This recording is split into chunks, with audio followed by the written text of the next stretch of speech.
আমি যে ছেলেটাকে বিয়ে করতেছি সেই ছেলেটা বিসিএস ক্যাডার। তুমি কি, তুমি একটা বাবুর্চি, বিরিয়ানি বিক্রি করো। তুমি আমার স্ট্যাটাসের সাথে তোমার স্ট্যাটাস যায়? তোমার কোয়ালিফিকেশন কি? তুমি এসএসসি এইচএসসি বোঝো এটা কি? কোনদিন পরীক্ষা দিছো, ক্লাসে গেছো? তুমি জানো বিষয়টা কি? সেখানে বিসিএস ক্যাডার আর কই বাবুর্চি? তোমার যোগ্যতা আর ওর যোগ্যতা একবার দেখো, তারপরে তুমি বিয়ে করার কথা বলো আমাকে। আমি তো বুঝতে পারি নাই যে আমি তো খারাপ একটা কাম করি। আমি তো বুঝতে পারি নাই ভালো কিছু করতে হলে বিয়ে করতে হলে বিসিএস ক্যাডার হইতে হইব, তাহলে ওইটাই হইতাম, আবার চিকিরি করতাম না। আমি যারা কিছুই বুঝি না, এটি তো আমি আগে বুঝতে পারি নাই।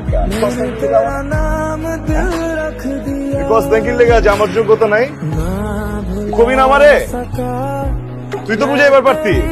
হ্যাঁ হয় না এমন আছে, তুই তো এই যে প্যান্ট শার্ট পরা ইংরেজ বাবু গরস না, তুই তো আমার কইবার পারতি, যাইতাম না এই জায়গায়। আমারে কইতাছে বিসিএস ক্যাডারকে আমি বুঝি না। আমি যে ছেলেটাকে বিয়ে করতেছি সেই ছেলেটা বিসিএস